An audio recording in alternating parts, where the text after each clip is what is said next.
4 октябри соли 2021 асосгузори сулҳу ваҳдати миллӣ, пешвои миллат, президенти ҷумҳурии Тоҷикистон муҳтарам Эмомалӣ Раҳмон дар деҳаи меҳнатободи деҳоти ба номи Абу Абдуллоҳ Рудакии ноҳияи Восе маҷмӯаи бузурги хизматрасонии сайёҳӣ ва меҳмонхонаи сайёҳонро мавриди баҳрабардорӣ қарор доданд.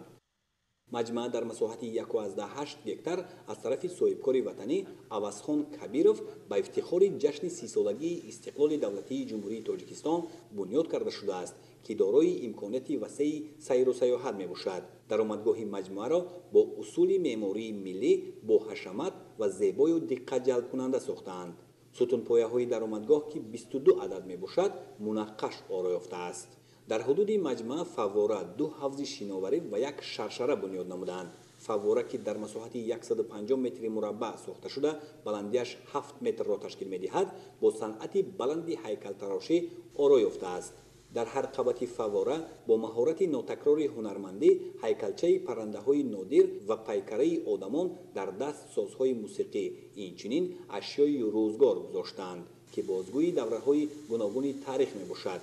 ҳамин гуна пайкараи одамон бо сарулибоси миллӣ, ҳайкалчаи ҳайвону паррандаҳои нодири кӯҳистони мамлакат ва хонагӣ дар дигар гӯшаҳои маҷмӯа низ гузошта шудааст, ки шумораашон ба беш аз 20 мерасад. баландии шаршара дар тарафи чапи маҷмӯа 18 метр ва паҳнояш 7 метрро ташкил медиҳад.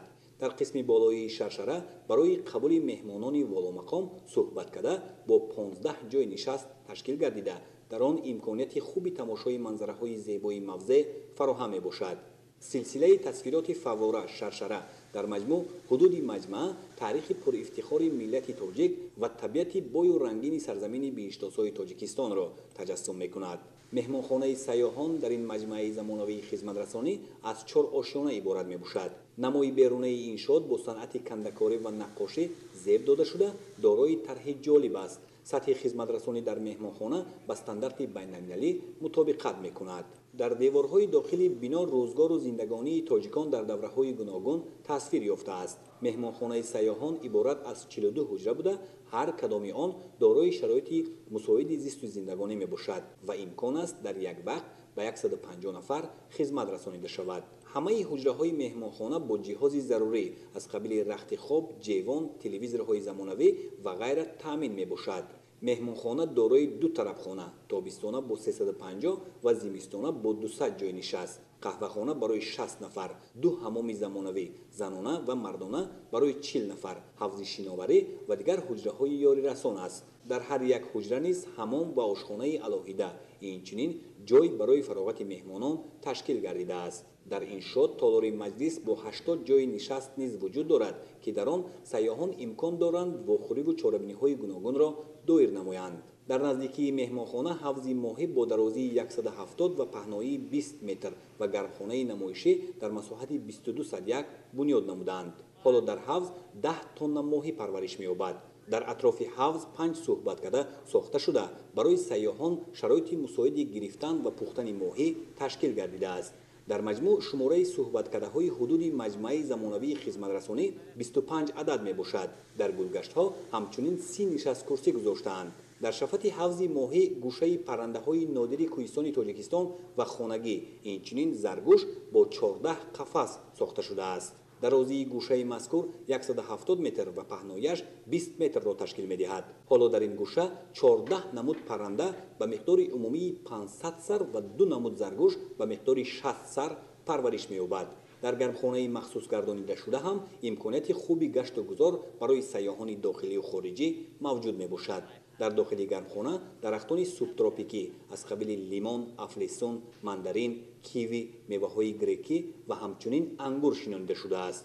ҳавзи моҳӣ, гармхона, инчунин гӯшаи паррандаҳо ва заргӯшро дар дохили маҷмӯа махсус барои фароғати сайёҳон бунёд намудаанд. президенти ҷумҳурии Тоҷикистон, пешвои миллат муҳтарам Эмомалӣ Раҳмон таъкид намуданд, ки бунёд гардидани чунин иншооти муосир ва дар он ҷорӣ намудани сатҳи баланди хизматрасонӣ рушди соҳаи сайёҳиро таъмин менамояд ва дар заминаи таъсис ёфтани ҷойҳои нави корӣ сатҳи зиндагии аҳолӣ боло меравад. бо мавриди баҳрабардорӣ қарор гирифтани чунин як маҷмӯаи азими хизматрасонӣ дар ноҳияи Восе 150 нафар сокини маҳаллӣ бо ҷойи кори доимӣ таъмин шуд. дар вақти сохтмон ки 3 сол идома ёфт аз 100 то 200 нафар ба корҳои муваққатӣ ҷалб шуданд. дар ҳудуди маҷмӯа беш аз 1500 бех ниҳоли дарахтони ороишӣ, 300 бех мевадиҳанда, зиёда аз 1000 буттагул ва ба миқдори зиёд гулҳои ҳаррангаи мавсимӣ шинонида шудааст. деворҳои иҳотавии маҷмӯаро ки 1000 метри мураббаъро ташкил медиҳад, бо тасвири манзараҳои табиати зебои ватан оро додаанд. дар атрофи маҷмӯа 20 гектар боғи мевадиҳанда мавҷуд мебошад ки 6 километр роҳҳои дохили он асфалтпӯш карда шудааст. барои тамошои сайёҳон аз маҷмӯа ва боғҳои мевадиҳандаи атроф 10 мошини электромобилӣ вуҷуд дорад. берун аз ҳудуди маҷмӯаро низ соҳибкор дигаргун сохта, бо шинонидани 500 бех ниҳоли дарахтони гуногуни ороишӣ, 1000 бех буттагул ва 3000 дона гулҳои мавсимии рангоранг зебову диққатҷалбкунанда намудааст. соҳибкор дар пайравӣ ба сиёсати созандаи ҳукумати мамлакат ба масофаи 2 километр роҳи деҳаро то маркази деҳот мунфарш ва пурра чароғон намудааст. ҳудуди маҷмӯа низ дар шаб пурра чароғон мебошад ки таваҷҷӯҳи ҳар бинанда ба он ҷалб мегардад. иқдоми созандаи соҳибкорро ба хотири истиқболи сазовор аз ҷашни муқаддаси миллӣ, 30-солагии истиқлоли давлатӣ ва саҳм гузоштан дар татбиқи ҳадафи солҳои рушди деҳот, сайёҳӣ ва ҳунарҳои мардумӣ, сарвари давлат муҳтарам Эмомалӣ Раҳмон шоистаи таҳсин ва намунаи ибрат ҳисобида, масъулини ноҳияро ба истифодаи самараноки имконоти мавҷуда ҳидоят намуданд.